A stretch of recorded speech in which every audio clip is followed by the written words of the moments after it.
नमस्कार साथियों, स्वागत है आप सभी का ग्लो पीसीएस में। ये क्लास है हमारी आपदा प्रबंधन की। और आपदा प्रबंधन में बहुत सारी चीज़ें मैं आपको ऑलरेडी बता चुका हूँ। मैंने आपको आपदा प्रबंधन अधिनियम 2005 लास्ट क्लास में बता दिया था, और भी बहुत सारे उसके जो बेसिक कॉन्सेप्ट है जो एग्ज़ाम में आ सकते हैं वो सब मैंने पिछली क्लासेस में आपको बता दिए हैं। आपने नहीं देखा है तो जा करके एक बार उसको ज़रूर से देख लीजिए, ठीक है। लास्ट क्लास में मैंने आपसे एक सवाल पूछा था।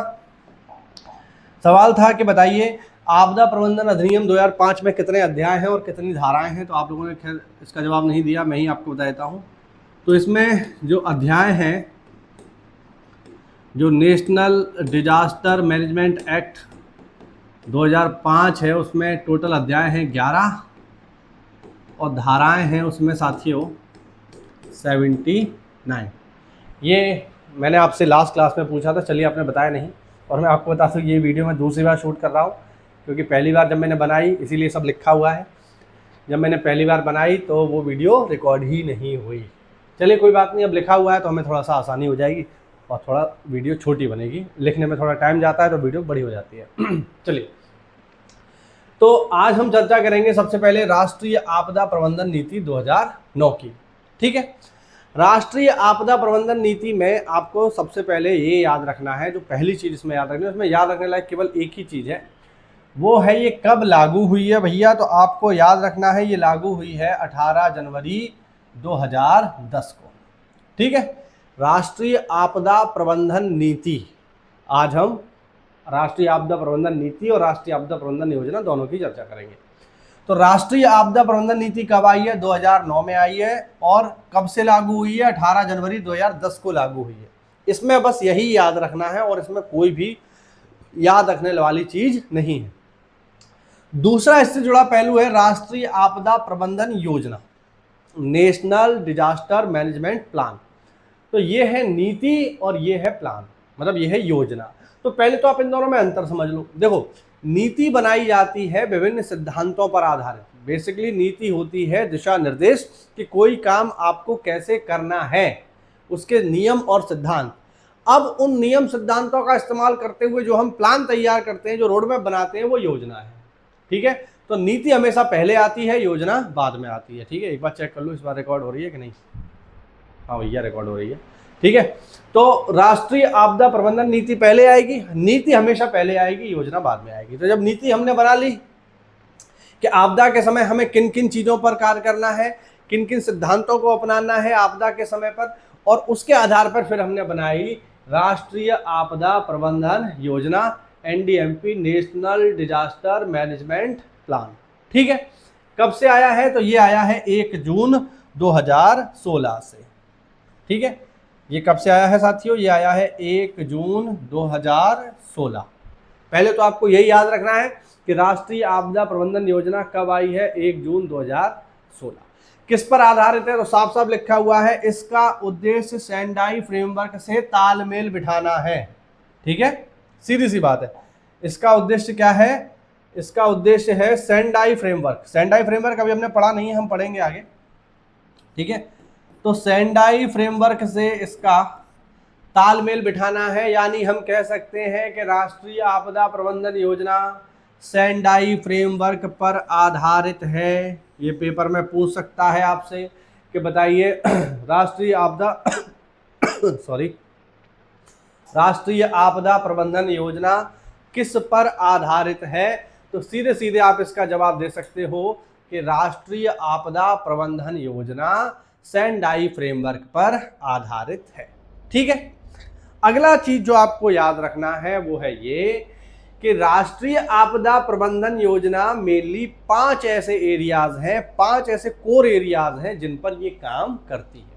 या पेपर पूछ सकता है कि राष्ट्रीय आपदा प्रबंधन योजना कितने क्षेत्रों में कार्य करती है? तो इसका जवाब होगा 5 वो क्षेत्र हैं जिस पर राष्ट्रीय आपदा प्रबंधन योजना कार्य करती है। कौन कौन से हैं साथियों? तो सबसे पहला है, ऊपर कर देता हूं, सबसे पहला है साथियों आपदा जोखिम को समझना, ठीक है, कि आपदा का जोखिम क्या है। अगर आप मुझे शुरू से फॉलो कर रहे हैं तो मैंने आपको स्टार्टिंग में ही ये बताया था कि आपदा को आपदा बनने से रोका जा सकता है। ठीक है। और सबसे महत्वपूर्ण बात आपदा प्रबंधन में ये है कि आपको आपदा का प्रोफाइल पता हो कि जिस एरिया के लिए आप योजना तैयार कर रहे हो उसका प्रोफाइल क्या है। आपदा जोखिम को समझने का मतलब है कि अगर कोई आपदा आती है, मान लीजिए आप एक ऐसे क्षेत्र के अधिकारी हैं जो बाढ़ प्रभावित है, तो आपको पता होना चाहिए कि अगर अचानक आज रात में बाढ़ आ गई तो क्या क्या दिक्कत हो सकती है, क्या क्या कॉम्प्लिकेशंस हो सकते हैं, वो आपको पहले से पता होना चाहिए। उदाहरण के लिए अगर आज रात में बाढ़ आ गई तो कितने लोग प्रभावित होंगे, तो एक आइडिया आपको होना चाहिए कि मान लीजिए 4000 लोग प्रभावित होंगे। अगर आपदा आ गई तो कितने ऐसे एरियाज हैं जो रेड जोन में हैं, मैंने आपको ये सब समझाया था, रेड जोन क्या होता है, ग्रीन जोन क्या होता है, येलो जोन क्या होता है ना। तो ऐसे कितने एरियाज हैं जो रेड जोन में हैं, यानी जो तुरंत बाढ़ से प्रभावित हो जाएंगे, ऐसे कितने एरियाज हैं, उन एरियाज में कितने लोग हैं, कितने घर हैं, कितने निवासी हैं, कितनी जनसंख्या है, ठीक है। इन सब का हमारे पास प्रॉपर कैलकुलेशन और मैप होना चाहिए। तो यही सब है आपदा को समझना, आपदा जोखिम को समझना, और उससे कितने लोग प्रभावित हो सकते हैं, कितने लोगों की जान जा सकती है, कितने लोगों के घर ढह सकते हैं, कितने लोगों के बिजनेस व्यापार खराब हो सकते हैं, ये पूरा उस आपदा का प्रोफाइल है।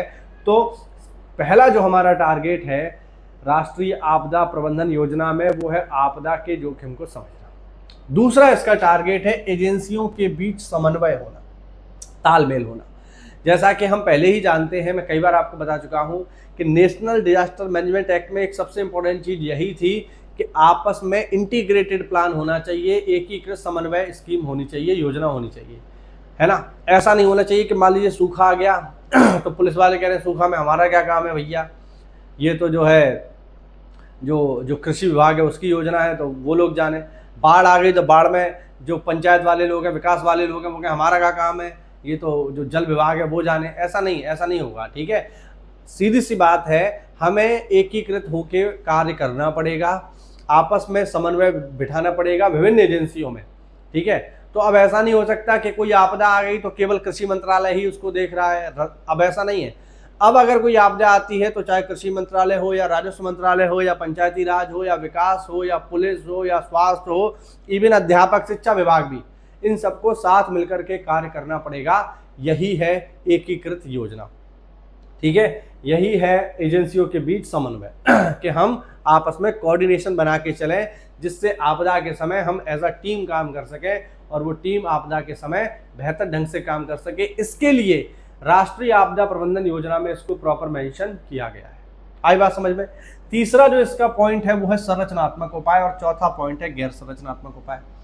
मैं आपको ये संरचनात्मक उपाय और गैर संरचनात्मक उपाय दोनों ही पिछली क्लासों में ऑलरेडी बता चुका हूं कि संरचनात्मक उपाय क्या होते हैं। आपदा से, ये आपदा पूर्व की जो गतिविधियां हैं उनके लिए है कि आपदा पूर्व क्या क्या उपाय हो सकते हैं संरचनात्मक। तो मैंने यहाँ पे देखिए लिखा भी है। संरचनात्मक उपाय में क्या हो सकता है साथियों, बांध हो सकता है कि मान लीजिए हमें पता है कि किसी एक एरिया में बहुत ज़्यादा बाढ़ आती है, तो हम क्या कर सकते हैं, संरचनात्मक उपाय के अंतर्गत वहाँ पर जो है बांध बना सकते हैं। हम एक प्रॉपर बांध भी बना सकते हैं और एक छोटा जो है चेक डैम भी बना सकते हैं, ठीक है। इससे होगा क्या कि आपदा के समय में वो बांध प्रॉपर काम करेगा और आपदा की जो भयावहता है वो कम हो जाएगी, ठीक है। या हम जो तटवर्ती क्षेत्र होते हैं वहाँ पर मैंग्रोव वृक्ष लगा सकते हैं, ये भी मैं आपको ऑलरेडी बता चुका हूँ, है ना। एक एग्जाम्पल आप इसमें और नोट कर लो, सागर दीवार बना सकते हैं। सागर दीवार मैं ऑलरेडी आपको बता चुका हूँ सागर दीवार क्या होती है, कैसे काम करती है। नहीं देखा है तो हम मेरे पहले के लेक्चर्स जाके देख लो, वहाँ आपको पता चल जाएगा कि सी वॉल कैसे काम करती है, क्या काम करती है, ठीक है। तो ये है सारे के सारे साथियों संरचनात्मक उपाय। फिर होते हैं साथियों गैर संरचनात्मक उपाय। गैर संरचनात्मक उपाय क्या है, तो गैर संरचनात्मक उपाय का मतलब है कि वो उपाय जो संरचना से जुड़े हुए नहीं है। देखिए संरचनात्मक उपायों को करने में पैसा खर्च होता है, भैया बांध बनाओगे, वृक्ष लगाओगे, सागर दीवार बनाओगे, अर्ली वार्निंग सिस्टम बनाओगे, इनमें पैसा खर्च होगा। लेकिन गैर संरचनात्मक उपाय ऐसे हैं जिनमें पैसा खर्च नहीं होता है, ये मेनली ट्रेनिंग पर आधारित होते हैं। तो गैर संरचनात्मक उपाय में हम क्या कर सकते हैं, लोगों को शिक्षित कर सकते हैं, ठीक है ना। लोगों को हम शिक्षित कर सकते हैं साहब कि आपदा के समय में आपको करना क्या है, ठीक है। उन्हें जागरूक कर सकते हैं कि क्या चीज करनी है आपदा के समय में, क्या चीज नहीं करनी है। और सबसे इंपॉर्टेंट मॉक ड्रिल, हम मॉक ड्रिल करवा सकते हैं उनकी, है ना।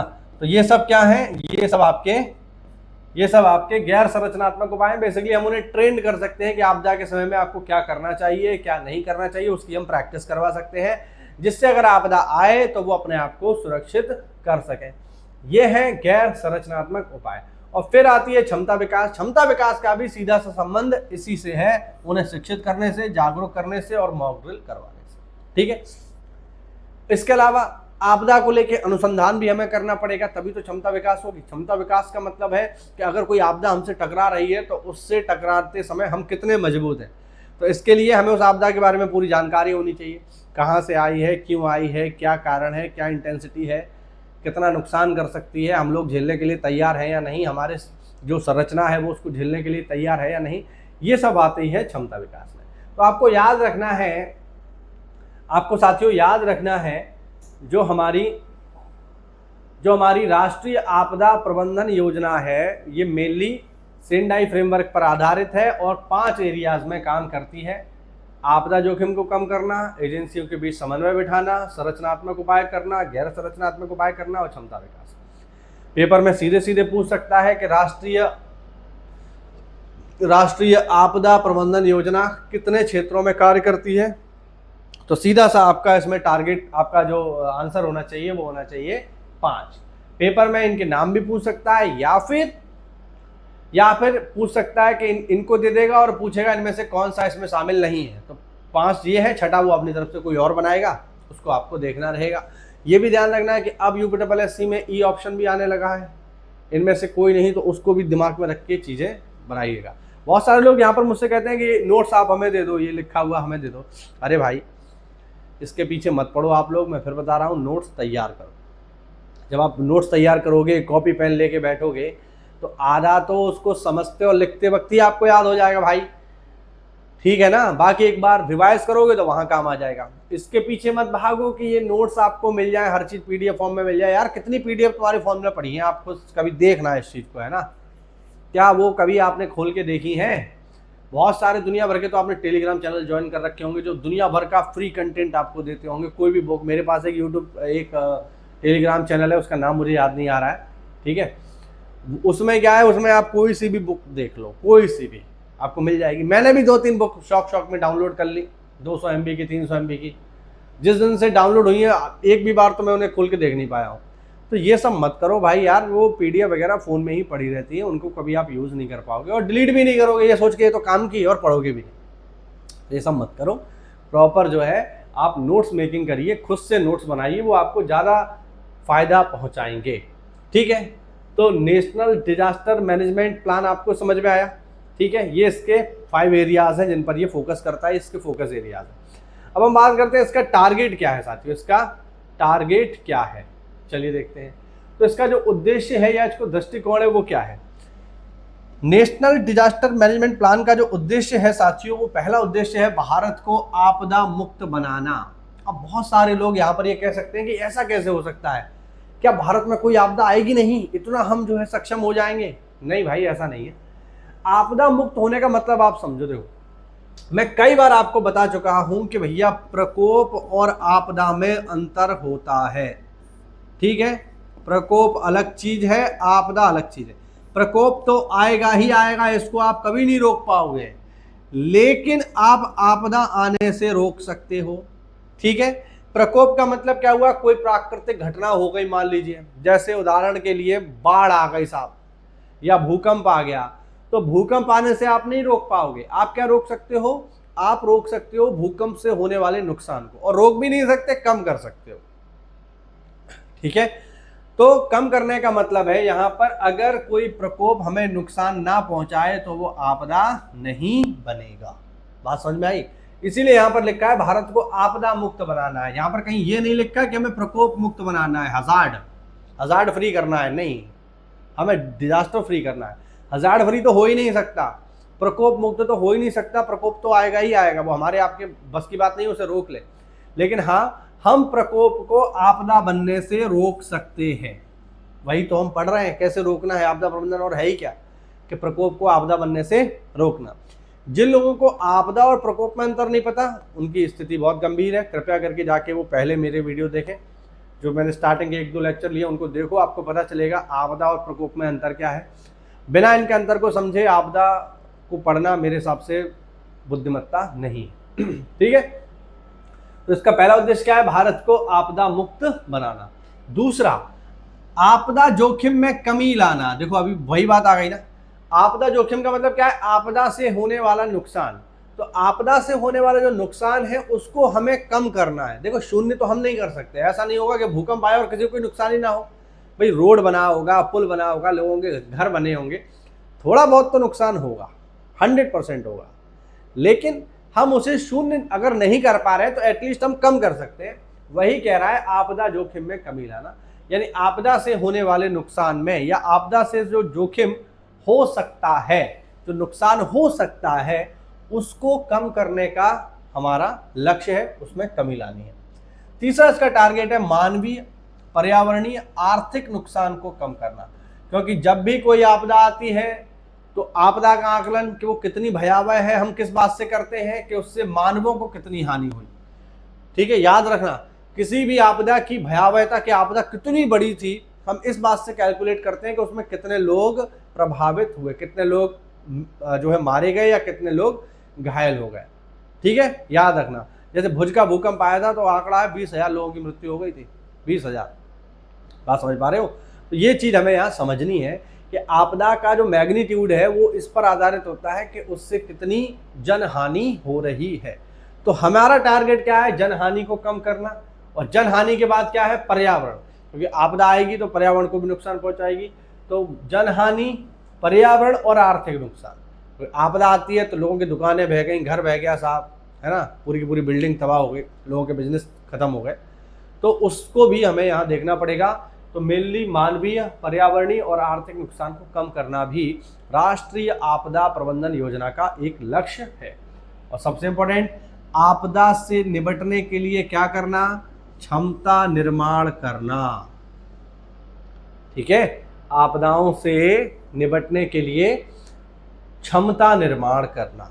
क्षमता निर्माण का मतलब है कैपेसिटी बिल्डिंग, लोगों को तैयार कर देना, ट्रेंड कर देना, इतनी ट्रेनिंग करा देना कि आपदा के समय वो अच्छे से रिएक्ट कर पाए। और क्षमता जो निर्माण है ये मेनली 2 स्तरों पर हम कर सकते हैं। पहला तो प्रशासन स्तर पर कर सकते हैं। प्रशासन स्तर पर मतलब है कि आपदा के समय विभिन्न विभाग आपस में कैसे कोऑर्डिनेशन करेंगे। ठीक है, विकास विभाग को जो है स्वास्थ्य विभाग के साथ कैसे कोऑर्डिनेशन करना है, पंचायती राज को स्वास्थ्य विभाग के साथ कैसे कोऑर्डिनेशन करना है, स्वास्थ्य विभाग को पुलिस वालों के साथ कैसे कोऑर्डिनेशन करना है, इनमें आपसी तालमेल कैसे बिठाना है, इन सब की ट्रेनिंग हम करा सकते हैं कि आपदा के समय में सारे विभाग कैसे काम करेंगे एक टीम की तरह। और दूसरा, हम समुदाय स्तर पर भी लोगों को क्षमता निर्माण कर सकते हैं। समुदाय स्तर का मतलब हो गया कि लोगों को जाकर के ट्रेंड करना। जैसे जिन क्षेत्रों में चक्रवात आते हैं उन क्षेत्रों में हम मछुआरा समुदाय को अगर ट्रेंड कर दें तो चक्रवात से होने वाली जनहानि कम हो जाएगी। उन्हें पता होगा कि चक्रवात आया है तो हमें क्या करना चाहिए, क्योंकि एक तो वो पहले से ही उस आपदा को लगातार देख रहे हैं, भाई तो ऑब्वियस बात है देख रहे हैं। ठीक है, और हम उन्हें ट्रेंड और कर दें तो वो उस आपदा को और अच्छे से डील कर सकते हैं, उससे होने वाले नुकसान को कम कर सकते हैं। तो हम समुदाय स्तर पर भी लोगों को ट्रेंड कर सकते हैं। बेसिकली ये इसके टारगेट है। समझ में आया? क्योंकि ये मैं एक पहले ही सारा कुछ पढ़ा चुका हूँ, इस वजह से लिखा हुआ है, इस वजह से थोड़ा शॉर्ट में हमारा लेक्चर हो जाएगा। अब चूंकि यहाँ पर बात हो रही है क्षमता निर्माण की ना, तो क्षमता निर्माण के लिए हमारे पास जो सबसे बढ़िया संस्था है वो देख लेते हैं। क्षमता निर्माण के लिए हमारे पास सबसे बढ़िया संस्था है राष्ट्रीय आपदा प्रबंधन संस्थान। इसको आप देख लो, इंपॉर्टेंट है। क्योंकि क्षमता बढ़ाने की बात हुई कि लोगों की हम कैपेसिटी बिल्डिंग कैसे करेंगे, तो उसके लिए हमारे पास एक इंस्टीट्यूट है जिसका नाम है national institute of disaster management, राष्ट्रीय आपदा प्रबंधन संस्थान। ठीक है, याद रखना, राष्ट्रीय आपदा प्रबंधन संस्थान का गठन जो हुआ है ये हुआ है नेशनल डिजास्टर मैनेजमेंट एक्ट 2005 के अंतर्गत। हालांकि मैं आपको बता दूं कि इसका जो पहले नाम था वो था राष्ट्रीय आपदा प्रबंधन केंद्र, और इसका गठन हुआ था 1995 में। इसका जो पहला नाम था वो था नेशनल डिजास्टर मैनेजमेंट सेंटर, और इसका गठन हुआ था 1995 में। बाद में जब नेशनल डिजास्टर मैनेजमेंट एक्ट आया 2005 का, तो हमने इसका नाम चेंज करके क्या कर दिया, national institute of disaster management 2005 में। तो इसका पूर्ववर्ती नाम क्या है, नेशनल डिजास्टर मैनेजमेंट सेंटर, और अब नाम क्या है, राष्ट्रीय आपदा प्रबंधन संस्थान।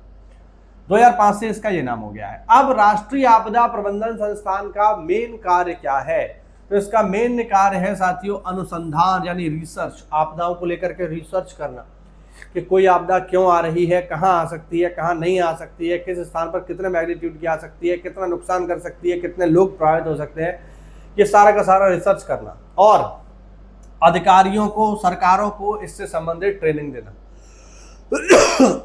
और ट्रेनिंग हिस्सा है किसका, क्षमता निर्माण का, जो मैंने अभी थोड़ी देर पहले आपको बताया कि कैपेसिटी बिल्डिंग हमें करनी है, अपनी भी कैपेसिटी बिल्डिंग करनी है। जैसे हम क्या कर सकते हैं, सरकार स्तर पे हम अर्ली वार्निंग सिस्टम बना सकते हैं कि साहब अगर भूकंप आ रहा है तो कम से कम हमें थोड़ी देर पहले पता चल जाए। हालांकि हमारे पास ऐसी टेक्नोलॉजी है जो हमें बता देती है, भूकंप मापी जिसे हम कहते हैं, लेकिन उससे इतना हम फर्क डाल नहीं पाएंगे कि जो है हम तुरंत लोगों को वहाँ से बाहर निकाल पाएँ, क्योंकि वो कुछ मिनट या कुछ हम कहें कुछ सेकंड पहले ही हमें जानकारी देती है। तो हम अपनी कैपेसिटी बिल्डिंग कर सकते हैं जिससे आपदाओं के आने की जानकारी हमें पहले ही हो जाए। हालांकि कुछ आपदाओं के आने की जानकारी हमें पहले हो जाती है, उदाहरण के लिए बाढ़ की जानकारी हमें पहले मिल जाएगी, ठीक है, और चक्रवात की जानकारी हमें पहले मिल जाएगी, तीव्र मूसलाधार बारिश की जानकारी हमें पहले मिल जाएगी, तो ये मिल जाती है। लेकिन कुछ आपदाएं ऐसी हैं जिनकी हमें जानकारी पहले नहीं मिलती, जैसे भूस्खलन कोई जानकारी नहीं मिलेगी, भूकंप कोई जानकारी नहीं मिलेगी, बादल फटना नहीं जानकारी मिलेगी, वो कहीं भी कभी भी फट सकता है, ठीक है। तो ये सारी चीज़ें हैं इसमें क्षमता निर्माण। और इसका हेडक्वार्टर कहाँ है, बेसिकली आपदा प्रबंधन संस्थान है कहाँ पर, तो साथियों ये है हैदराबाद में, याद रखना, ठीक है। और इसका मोटो क्या है, मोटो भी इसका इंपॉर्टेंट है, तो इसका मोटो है लचीला भारत, आपदा मुक्त भारत, कब तक, 2047 तक, ठीक है। तो इसको आप लोग नोट कर लो, इंपॉर्टेंट चीज़ है भैया, ये पेपर में पूछी जा सकती है, ठीक है। अब हम इसके आगे बढ़ेंगे, चलिए यहाँ तक तो मैंने बता ही दिया था लेकिन वीडियो रिकॉर्ड ही नहीं हुआ। अब हम इसके आगे बढ़ते हैं, चलिए अब आगे बढ़ेंगे हम लोग। और आगे बढ़ते हुए जो सबसे महत्वपूर्ण चीज़ है साथियों, जब भी हम आपदा प्रबंधन की बात करते हैं तो उसमें एक सबसे महत्वपूर्ण चीज़ आती है, वो है संसाधन, क्योंकि बिना संसाधनों के आप आपदा से कभी भी नहीं लड़ पाओगे, संभव ही नहीं है भैया। और संसाधनों में सबसे महत्वपूर्ण क्या है, पैसा, रुपया चाहिए, हर चीज़ के लिए रुपया चाहिए। जो लोग वहाँ आपदा में लोगों को बचाने जाएंगे वो भी सैलरी पर कार्य करते हैं, जो वहाँ ट्रैक्टर जाएंगे, जो ट्रक जाएंगे, जो हेलीकॉप्टर जाएंगे, सब पैसे से ही चल रहे हैं भाई, तेल से चल रहे हैं, लेकिन तेल भी तो पैसे का ही आ रहा है, फ्री में कुछ नहीं होता है ना, फ्री में इस दुनिया में कुछ भी नहीं है, सब कुछ पैसे चीज जो है चल रहा है। तो अब हम बात करेंगे कि आपदाओं के लिए पैसा कहाँ से आ रहा है, इसके लिए पैसे की क्या व्यवस्था है, चलिए देखते हैं। तो अभी आप हेडिंग डालो, आपदा, हेडिंग डालें आप लोग, आपदा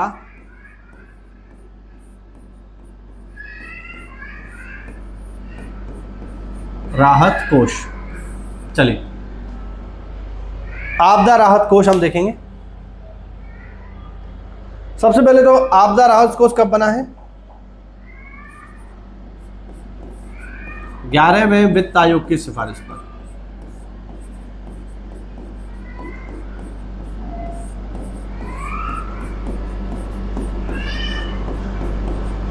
ठीक, पहला पॉइंट आपको नोट करना है कि राहत आपदा कोष की स्थापना किस वित्त आयोग की सिफारिश पर हुई है, तो सीधे सीधे याद रखना है 11वें वित्त आयोग की सिफारिश पर आपदा राहत कोष बना है। आपदा राहत कोष क्या करता है, बेसिकली जो आपदाएं हैं, जैसे लिख देता हूं यहां पे, जैसे चक्रवात, भूकंप, सुनामी, बाढ़, ठीक है, और क्या क्या आपदा आती है, सूखा, ठीक। तो इन सब के लिए ये बेसिकली काम करता है। और भी हम यहां लिख सकते हैं, जैसे भूस्खलन, या हम यहां लिखें ओलावृष्टि, बादल फटना इत्यादि, ये सब आपदाएं हैं। तो बेसिकली इन आपदाओं के लिए कार्य करता है ये राहत आपदा कोष। और राहत आपदा कोष जो है साथियों राज्य के लोक लेखा के अधीन आता है, याद रखना। राहत आपदा कोष राज्य के लोक लेखा के अधीन आता है, लोक लेखा के अधीन, यानी ये जो पैसा है ये राज्य का है, राज्य के अंडर है, ठीक है। और चूंकि लोक लेखा की बात हो रही है, संविधान की बात हो रही है, तो फिर हमें अनुच्छेद भी पता होना चाहिए। और ये अनुच्छेद है 266(2), ठीक, ये भी आप लोग याद रखना, ठीक है। तो ये जो राहत आपदा कोष है ये राज्य के लोक लेखा के अधीन आता है, यानी ये जो पैसा है किसके अंडर है, ये स्टेट के अंडर है, ठीक है। अब इसमें जो धनराशि है भाई, राज्य के अधीन पैसा है तो पैसा कहीं से आ भी रहा होगा, तो इस पैसे का 75% हिस्सा कौन देता है, केंद्र देता है। यानी इसमें जो पैसा है उसका 75% केंद्र दे रहा है और 25% कौन दे रहा है, इसको स्टेट देता है। तो टोटल आपका 100% हो जाता है। इसमें जो आने वाला पैसा है वो 75% केंद्र का है और 25% राज्य का है। और इस राहत आपदा कोष का आपदा राहत कोष का जो अध्यक्ष है वो होता है संबंधित राज्य का मुख्य सचिव, ठीक है। क्योंकि राज्य के अधीन है तो जो भी राज्य का मुख्य सचिव होगा वो इस आपदा राहत कोष का अध्यक्ष बन जाएगा और वो चाहे तो इनमें से किसी भी आपदा के ऊपर अपनी कमेटी की सिफारिश पर रुपया खर्च कर सकता है। इसे नोट कर लो आप लोग, ठीक है। क्योंकि आपदा से अगर आपको फाइट करनी है तो सबसे जरूरी चीज है पैसा। तो पहला हमारे पास पैसे का सोर्स है राहत आपदा कोष, आपदा राहत कोष। चलिए और भी है क्या हमारे पास, तो बिल्कुल हाँ और भी है। चलिए देखते हैं पैसे को लेकर के दूसरा हमारे पास क्या जरिया है आपदाओं से निपटने का, क्योंकि बिना पैसे के कोई आपदा से आप निपट नहीं पाओगे। दूसरा है राष्ट्रीय आपदा अनुक्रिया कोष। राष्ट्रीय आपदा अनुक्रिया कोष। तो दूसरा है हमारे पास राष्ट्रीय आपदा अनुक्रिया कोष। इसे बोलते हैं national disaster response fund. National disaster response fund, ये फंड है, फोर्स वाला नहीं है, याद रखना। वो एनडीआरएफ अलग है, ये अलग है। यहाँ एफ और कोष है, फंड, ठीक। चलिए बात करते हैं राष्ट्रीय आपदा अनुक्रिया कोष की। सबसे पहले तो कैसे बना है ये, तो ऊपर वाला तो संविधान के अनुच्छेद में ही है। ये कैसे बना है, तो ये बना है नेशनल डिजास्टर मैनेजमेंट एक्ट 2005 के अंतर्गत, ठीक है। इसका गठन जो है नेशनल डिजास्टर मैनेजमेंट एक्ट 2005 के अधीन हुआ है। और चूंकि कोष है तो इसकी कोई संचित निधि भी होगी, ठीक है। इसकी जो संचित निधि है यानी इसमें कितना पैसा है, तो वो है 500 करोड़, ठीक। इसमें जो पैसा है वो कितना है, वो है 500 करोड़। ये केंद्र स्तर का एक कोष है। और इसमें जो पैसा आता है वो कहां से आता है, मैं आपको बता दूं। इसमें जो पैसा आता है वो सिन टैक्स से आता है।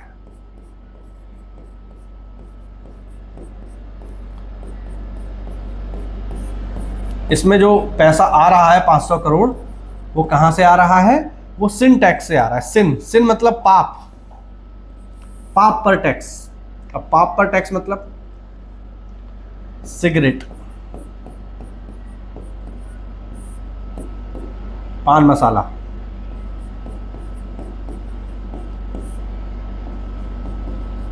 ठीक है, या बीड़ी, ठीक, और फोन, मोबाइल। तो ये चीजें जब आप खरीदते हो ना, तो ये चीजों पर एक टैक्स लगता है।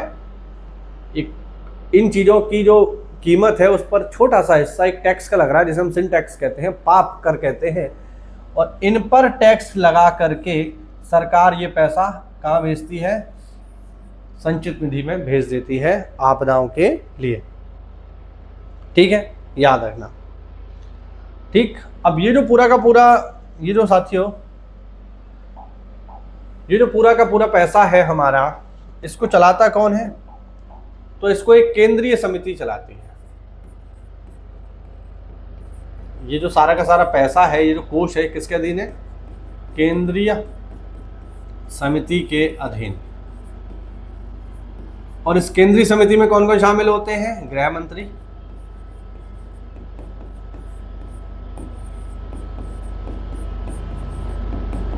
कृषि मंत्री और वित्त मंत्री। ठीक, ये लोग इसको प्रॉपर चलाते हैं। ठीक है, याद रखना। अब इस पैसे का यूज कहां होता है? तो देखो, याद रखना, राष्ट्रीय आपदा अनुक्रिया कोष का यूज, इसका इस्तेमाल केवल राहत और पुनर्वास में, केवल और केवल, हमेशा याद रखना। इसका इस्तेमाल केवल और केवल कहां होगा? इसका इस्तेमाल केवल और केवल राहत और पुनर्वास में ही होगा। यानी इसका यूज आप लोगों को रिलीफ पहुंचाने में और उनको बेहतर बनाने में, उनके जीवन को बेहतर बनाने में, मतलब बेहतर बनाने से मतलब उनको आपदा से बाहर निकालने में ही आप करोगे। इस पैसे का यूज टूटे हुए रोड बनाने में, टूटी हुई बिल्डिंग बनाने में, कोई सरकारी बिल्डिंग टूट गई तो उसको बना रहे हो आप इस पैसे से, ये नहीं होगा। तो इसका इस्तेमाल केवल और केवल राहत और पुनर्वास में ही होगा। ये ध्यान रखना, इंपॉर्टेंट चीज है ये। ठीक है, कि इसका यूज कहाँ कर सकते हैं? इसका, मान लीजिए आपदा में कोई रोड टूट गया तो उस रोड को बनाने में इस पैसे का यूज नहीं होगा। कोई सरकारी बिल्डिंग ढह गई तो उसको बनाने में इस पैसे का यूज नहीं होगा। ये बिल्कुल आप दिमाग में स्पष्ट रखिए। ये है राष्ट्रीय आपदा अनुक्रिया कोष। चलिए आगे बढ़ते हैं। आगे है साथियों हमारे पास प्रधानमंत्री राष्ट्रीय राहत कोष। ये आपने खूब सुना होगा, फेमस है काफी।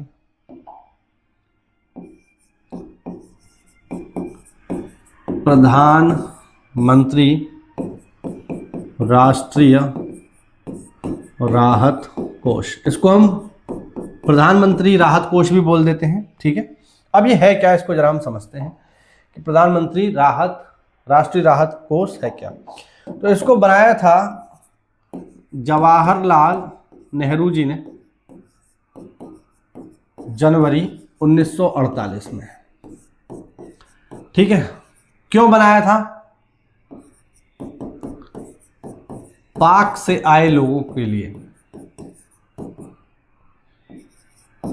जो पाकिस्तान से लोग आए थे, उनके कल्याण के लिए, उनको दोबारा भारत में बसाने के लिए, उनकी सहायता करने के लिए जवाहरलाल नेहरू ने जनवरी 1948 में कोष बनाया और उसको उन्होंने नाम दिया प्रधानमंत्री राष्ट्रीय राहत कोष।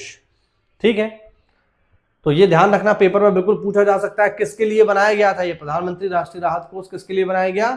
तो ये बनाया गया था जो पाकिस्तान से शरणार्थी भारत आए थे, जो विस्थापित लोग भारत आए थे, उनके लिए इसका निर्माण किया गया था जनवरी 1948 में। ठीक है, या किसके द्वारा बनाया गया था? तो आप बताओगे जवाहरलाल नेहरू जी के द्वारा। अब ये किस किस एरियाज में काम करता है? तो देखो, स्टार्टिंग में तो इसमें कौन कौन से एरियाज थे मैं लिख देता हूं। तो बाढ़, ठीक है, भूकंप, सुनामी, ठीक, और भूस्खलन, ठीक है, बादल फटना, तो इन सब के लिए ये कार्य करता था स्टार्टिंग में। बट समय के साथ इसकी जो यूज करने की जो एरियाज हैं वो चेंज हो गए। जैसे आज के समय पर ये कैंसर इलाज, अगर आपको कैंसर इलाज के लिए पैसे चाहिए, आप प्रधानमंत्री राष्ट्रीय राहत कोष में अपील कर सकते हो, सही लगेगा तो पैसा मिल जाएगा। ठीक है, हृदय चिकित्सा, अगर आपको हृदय संबंधी कोई गंभीर बीमारी है तो फिर आप उसके लिए इससे पैसा ले सकते। ऐसा नहीं कि गए और निकाल लाए, वो मुख्य रूप से मुख्यमंत्री जी, ये मुख्य रूप से प्रधानमंत्री जी की इच्छा पर है, क्योंकि प्रधानमंत्री जी के अनुमोदन के बाद ही ये पैसा निकलता है, ध्यान रखना। ठीक है, तो मिल सकता है कुल मिला के, क्योंकि जनता का ही पैसा है। किडनी प्रत्यारोपण,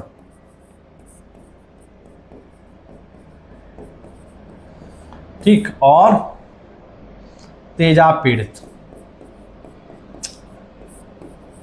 जो एसिड अटैक के विक्टिम हैं उनके लिए। तो आज के समय में इन सभी चीज़ों के लिए इससे पैसा मिल सकता है। एक चीज़ और याद रखना, ये जो प्रधानमंत्री राहत कोष है, ठीक है, इसके लिए किसी बजट का कोई प्रावधान नहीं है। ठीक है, ध्यान रखना, पीएम राहत कोष के लिए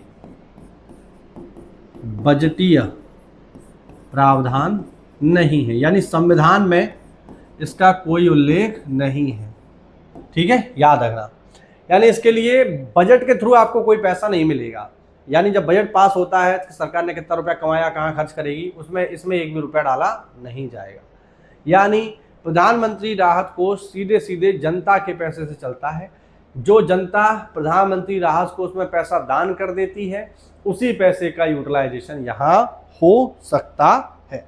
ठीक है, यानी हम कहें कि पीएम राहत कोष जनता के अंशदान से चलता है। ध्यान रखना, इसमें सरकार अपना कोई पैसा, सरकारी पैसा खर्च नहीं करती है। ठीक है, इसीलिए तो आप देखो कि तेजा पीड़ित को भी जो है कैंसर इलाज के लिए हृदय चिकित्सा, किडनी प्रत्यारोपण, बाकी सब तो है ही, तो यहाँ से ये पैसा जो है इसका आप खर्च कर सकते हो। ठीक है, और तीसरी इसमें चीज़ जो आपको याद रखनी है वो है ये कि पीएम राहत कोष से पैसा प्रधानमंत्री के अनुमोदन से निकाला जा सकता है। ठीक है, ये ध्यान रखना।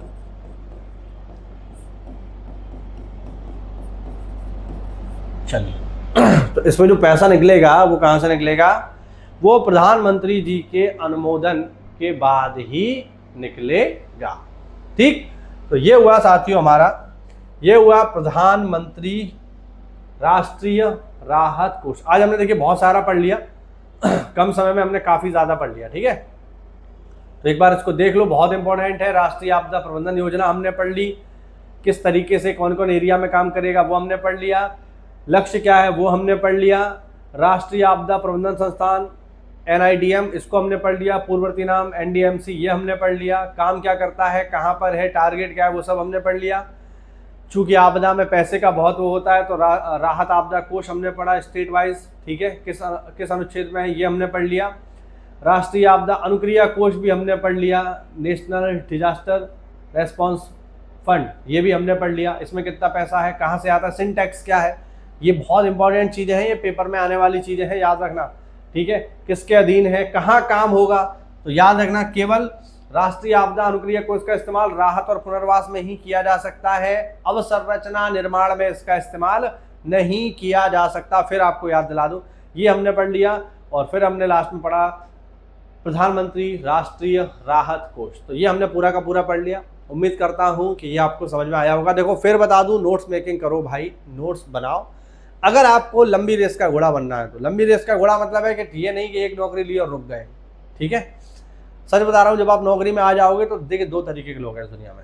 एक तो वो जो एक नौकरी पा लेते हैं और बस बिल्कुल धर गए खटिया पे, अब उन्हें जीवन में कुछ नहीं करना, अब उन्हें नौकरी मिल गई और बस फिर वो अपना जीवन उसी नौकरी में ही बिता देते हैं, है ना। लेकिन दूसरे टाइप के जो लोग होते हैं उन्हें लगता है कि नहीं, उनके अंदर अभी भी थोड़ा बहुत आग है, मतलब उनके अंदर जज्बा रहता है कि मैं कर सकता हूँ।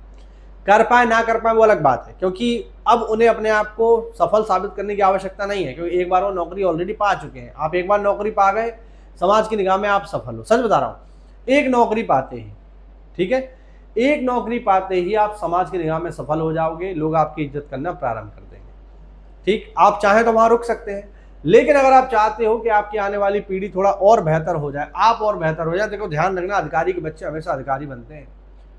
क्यों? क्योंकि उनके पापा, उनकी मम्मी उनके लिए एक पैरामीटर सेट कर गए कि बेटा यहाँ तक तो हम ही हैं। ये बात बिल्कुल आप, ये मैं प्रैक्टिकली देखता हूँ क्योंकि मैं नौकरी में हूँ, ये चीज़ें मैं समझता हूँ। ठीक है, अब उदाहरण के लिए जैसे हमारे वीडियो साहब हैं, ठीक है, उनके बच्चे जो हैं वो डेली अपने पिता को देख रहे हैं कि वो गाड़ी से जाते हैं, एक ड्राइवर उनको मिला हुआ है, हमारी सबकी मीटिंग लेते हैं, मतलब सामने तो नहीं लेते लेकिन घर में बातें तो होती हैं। तो उनके लिए उनके पिताजी एक प्लेटफॉर्म है कि कम से कम हमें अपने पिताजी की तरह तो बनना है वीडियो। अब वो उससे ऊपर के बारे में सोचेंगे, नीचे के बारे में नहीं सोचेंगे। वो बच्चे कभी नहीं सोचेंगे कि मैं सचिव बन जाऊं हमारी तरह। सच्चाई आपको बता रहा हूँ, ठीक है। क्योंकि उनके लिए हम क्या है, उनके लिए हम उनके पापा से काफ़ी नीचे हैं, ठीक। तो वो कम से कम अपने पिता की तरह तो बनेंगे। तो ये क्या है, ये हम हमने एक स्टैंडर्ड सेट कर दिया है। तो याद रखना, ये स्टैंडर्ड तभी सेट होगा जब आप कुछ अच्छे पद पर होंगे। और देखो बहुत सारे लोग, मैं आपको बताऊं, ऊपरी कमाई के पीछे भागते हैं। मेरा व्यक्तिगत विचार है कि ऊपरी कमाई से ज़्यादा आप ग्रेड पे बढ़ाने पर फोकस करो। ग्रेड पे जितना अच्छा होगा, कमाई आपकी उतनी ही ज़्यादा होगी। आपकी सैलरी ही इतनी ज़्यादा हो जाएगी कि आपको ऊपरी कमाई और इस सब के चक्कर में पड़ने की ज़रूरत ही नहीं पड़ेगी। और ग्रेड पे कब बढ़ेगा, जब आप कोई अच्छा एग्ज़ाम क्वालिफाई करोगे। तो साथियों, बस यही कहना चाहता हूँ, मेहनत करो, तैयारी करो, ठीक। जब तक 40 साल तक जनरल में हम एग्ज़ाम दे सकते हैं, तो मेरे हिसाब से 40 साल तक आप तैयारी करिए। नौकरी ले लो, फिर भी 2-2.5 घंटा अपने घर पे थोड़ा बहुत पढ़ते रहो, रिवीजन करते रहो। आता तो आपको है ही, तभी तो आपकी नौकरी लगी है ना। लेकिन नहीं भी आता है तो अपना ठीक है, प्रयास करते रहो, तैयारी करते रहो, और एक अच्छी जगह पर जब आप पहुंच जाओ, तब अपने आप को विश्राम आप दो, ठीक। तो उम्मीद करता हूँ आपको समझ आया होगा मैं क्या कहना चाहता हूँ। मिलते हैं अगली क्लास में, तब तक के लिए जय हिंद, जय भारत, वंदे मातरम। टेलीग्राम चैनल जरूर ज्वाइन कर लेना मेरा। नमस्कार।